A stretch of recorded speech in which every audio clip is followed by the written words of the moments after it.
Bonjour à tous, départ un peu brutal du cybercafé, il fait 3 degrés et il neige. Petite pause à l'abri, alors oh là, on ne voit plus rien. Je m'attendais pas du tout à ça. J'étais sorti en habit pour la pluie, parce que lorsqu'on marche sous la pluie, le moins on a l'habit à sécher, le mieux c'est. Mais c'est à peu près, du coup je vais me trouver un petit coin où me changer, histoire de mettre des couches en plus. L'avantage de la neige par rapport à la pluie, c'est que ça mouille beaucoup moins, donc j'ai pas besoin de me soucier d'être trop trempé. Et je peux pouvoir mettre des couches pour avoir un peu plus chaud et potentiellement sortir les gants et le bonnet. Parce que 3 degrés, c'est pas beaucoup. Donc voilà, changé et prêt pour la suite. Avec les petits gants, les petits bonnets et bien sûr le collant super sexy du hiker. Alors il neige, mais j'avais envie de vous parler un petit peu de la pluie quand on fait de la marche et de comment faire face à ça. Étant donné qu'on en a pris énormément sur la tronche en Nouvelle-Zélande avec Melinda, on a mis au point notre stratégie anti-pluie et je vais vous partager un peu comment est-ce que moi je m'organise pour arriver à marcher sous la pluie. Le plus important lorsqu'on marche sous la pluie et qu'on campe, c'est de garder son sac de couchage et ses habits au sec. Les sacs de couchage en plumes sont très vulnérables à l'eau et ce serait mieux de les protéger de cet élément. Donc pour faire cela, mon sac de couchage est dans un sac étanche et je mets tous mes habits dans ce qu'on appelle un liner. C'est une sorte de gros sac à poubelle. Beaucoup utilisent d'ailleurs des sacs poubelles où on met toutes nos affaires à l'intérieur de notre sac pour être sûr qu'il reste au sec. Moi j'en ai acheté un en Nouvelle-Zélande qui est un peu plus épais et qui en plus est jaune fluo, donc peut me servir de drapeau ou pour me faire repérer si j'ai besoin d'une évacuation.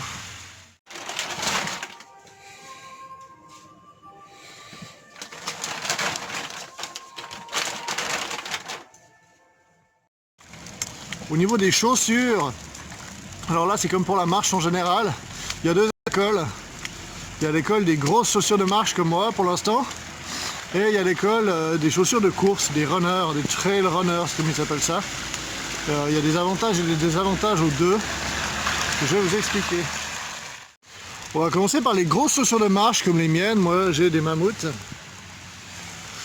qui sont très bien pour du terrain accidenté, pour de la haute montagne, qui ont un bon maintien de la cheville et qui me gardent au sec un peu plus longtemps que les petites chaussures de marche. Par contre, les côtés négatifs, c'est qu'elles pèsent lourd et que malheureusement, une fois qu'elles sont mouillées, c'est assez l'enfer de les sécher. Ça prend des jours et du coup, une fois qu'elles sont trempées, c'est pas la joie. Les chaussures de course, à l'inverse, vont avoir un moins bon maintien de la cheville, vont être plus légères, elles vont plus facilement prendre l'eau. Par contre, ça va être beaucoup plus facile de les sécher et d'enlever la semelle et de les laisser au soleil quelques heures et d'avoir des chaussures qui sont sèches de nouveau. Elles s'usent aussi un peu plus vite, mais en tout cas pour ma part, lorsque j'aurai fini ce voyage et que j'aurai fini de tuer ces chaussures qui m'accompagnent depuis des années, je pense faire une transition et passer aux trail runners pour voir à quel point c'est différent. Et je suis assez convaincu que ça va me plaire. Le fait d'aussi pouvoir les enlever plus facilement, c'est juste moins encombrant de manière générale. Toute nouvelle addition à mon matériel, le magnifique parapluie dont j'ai entendu parler plusieurs fois et dont beaucoup vantent les mérites sur internet. Et alors pour l'instant ce n'est que de la neige, mais franchement rien que là je suis heureux de l'avoir et je sens que si je devais marcher sous la pluie, ce serait une autre histoire et ce parapluie me serait bien utile pour éviter de finir détrempé, en tout cas pour la partie haute du corps. Sinon, tout le reste de mon matériel est rangé dans mon sac. Tout ce qui est électronique est dans un sac étanche dans le liner parce que j'ai de la place et le reste est pêle-mêle dans le sac. Je mets quand même une couverture de sac pour éviter qu'il pompe trop d'eau. J'ai remarqué qu'il pouvait prendre jusqu'à 4 kg d'eau quand on était à Belle Tasman et j'ai pas vraiment envie de porter cette eau là, donc je garde la couverture. Ça me permet aussi de le mettre la nuit parce que j'ai pas la place de prendre mon sac de ma tente. Donc je prends uniquement en fait le liner dans ma tente et je laisse mon sac dehors avec la couverture, ce qui l'empêche un petit peu de s'humidifier, mais il va finir trempé de toute façon. Mais c'est quelque chose que j'accepte lorsqu'il pleut. Bienvenue à Fukaya-shuku, une ville qui est un shuku qui était renommée pour ses artisans. Apparemment aujourd'hui il y a encore beaucoup d'artisans qui travaillent avec des manières artisanales et un savoir millénaire. Mais la place qui est derrière moi, qui est censée être une sorte de place du marché, est totalement déserte à cause du confinement, du Covid, et parce qu'il neige et qu'il fait -3. Donc malheureusement pas grand chose à voir ici. Et je vais continuer en direction de la prochaine. Lorsque je marche sous la pluie ou dans le froid, mon principal problème c'est les mains. J'ai les mains qui deviennent très vite froides, et encore plus quand elles sont imbibées d'eau. Et on n'y pense pas, mais lorsqu'on marche avec les bâtons, on a les mains très exposées. Donc j'ai déjà acheté des petits gants qui m'aident pas mal lorsqu'il pleut. Mais il va falloir que je pense pour plus tard à investiguer des gants étanches. J'ai vu qu'il existait des sortes de surcouches, une sorte d'enveloppe en Gore-Tex qu'on peut mettre autour de ces gants qui ressemblent un peu à des gants de jardin au final, mais qui permet de garder les mains au sec pendant les journées de neige ou de pluie, et ça aide beaucoup. Si je perds ma dextérité dans mes doigts, je peux plus ouvrir mon sac, plus récupérer mon matériel. C'est très embêtant, donc je vais y réfléchir dans le futur. Le point positif, c'est que malgré ce que je pensais, la neige me met de très bonne humeur. J'en ai pas vu la couleur cet hiver, et pour un Suisse, c'était difficile. Alors, il faut savoir tirer le meilleur de la situation. Me voilà arrivé à Honjo-shuku, qui était une ville, une région renommée dans la préfecture de Saitama pour leur soie et leur verre à soie. Et je vous laisse observer un peu le temple bouddhiste, qui est juste une merveille. Malheureusement, la météo n'est pas au rendez-vous et le ciel est très lumineux, donc pour les photos, je repasserai pas. En parlant de photos, cette chose est vraiment efficace. Non seulement elle me protège de la pluie, ce qui fait que j'ai pas l'impression que ma veste pompe de l'eau, mais en plus, elle protège mon appareil photo au passage des éclats de pluie et évite que des gouttes tombent sur l'objectif. Donc je peux me balader comme si j'étais à l'abri et c'est hyper agréable. Je me demande comment ça se comporterait en cas de très grosse pluie. Je pense aussi que ce serait vraiment utile. Par contre, comme tous les parapluies, la faiblesse ça doit être lorsqu'il y a beaucoup de pluie et de vent. Et là, il n'y a pas grand chose à faire à part subir ou se cacher quelque part sous un abri en dur et attendre que ça passe. Et aujourd'hui, on va encore visiter 3 autres shuku pour finir à Takasaki-shuku, là où j'ai trouvé un hôtel vraiment pas cher. Donc je vais garder l'adresse au cas où il y a du confinement, parce que c'est le moins cher de la région et ça a l'air d'être assez de luxe. Moment nostalgie de rattrapage pour hier. Lorsque je voyage, il m'est arrivé quelques fois, alors c'est pas souvent, hein, c'est quelques fois, mais d'avoir le sentiment que le travail me manquait. D'avoir un objectif, de travailler ensemble avec les collègues, c'est quelque chose qui des fois fait du bien, et j'avoue que ça m'a effleuré l'esprit à 2-3 occasions, mais pas trop souvent, je vous rassure. Au final, travailler pour moi, c'est pas vivre, je travaille pour vivre et pas l'inverse. Pendant que j'étais dans le train, j'ai bien fait attention à l'extérieur.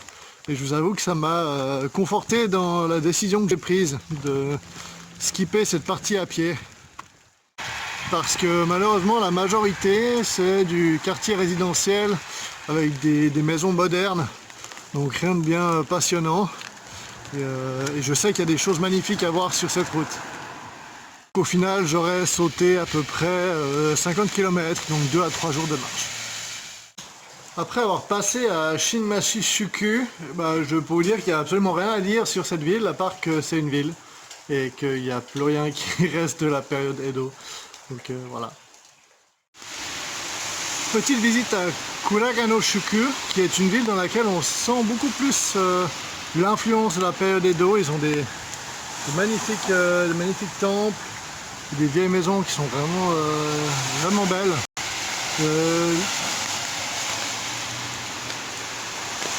La neige s'est calmée et il fait un peu plus chaud, donc je crois que je vais marcher jusqu'au prochain Chuku, parce qu'il semblerait que c'était une des plus grandes villes le long du Nakasendo, avec à peu près 3500 habitants. Et ça, c'est sans compter toute la classe des samouraïs qui pouvait aller jusqu'à 50% de la population. Donc un endroit plutôt fameux dans lequel il n'y avait pas beaucoup de restaurants et d'auberges, parce que les voyageurs n'osaient pas vivre aussi près du château, parce que c'était une sorte de ville-château. Et ils avaient un peu trop de respect pour la puissance du shogunat. Et du coup, ils préféraient rester dans les Chuku qui étaient avant ou après celui qu'on va visiter. Alors c'est parti, direction Takasaki Chuku. Et ça me fera bouger un peu, ça va me faire marcher pendant 1 heure. Du coup, ça me permettra de me décrasser un peu les jambes et de m'imprégner un peu plus de l'ambiance de cette ville. Et voilà à quoi je ressemble quand il pleut.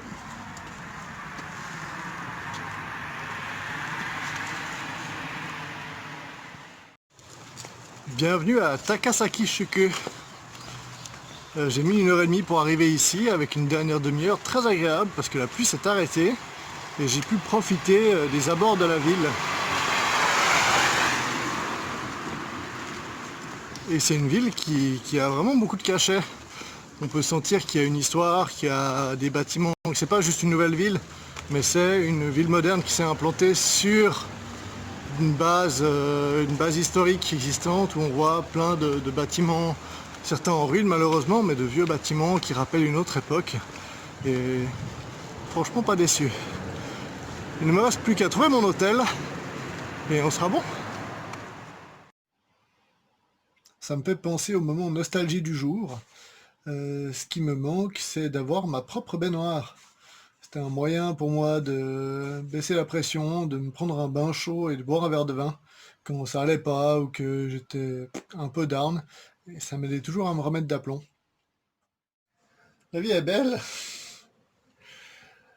Je vais aller tester ce spa parce que j'en ai bien besoin. Et demain, je pense que je vais prendre le train jusqu'à Matsuida pour commencer à marcher en dehors des villes.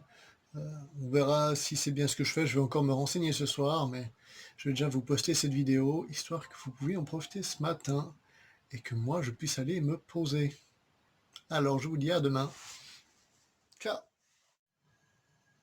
Bon, j'étais au spa. Il fallait pas rentrer des tatous. J'ai été m'acheter des patchs pour tatou. J'ai mis les patchs pour tatou. J'ai été dans les vestiaires et je me suis dit, mais en fait, t'es débile? Coronavirus?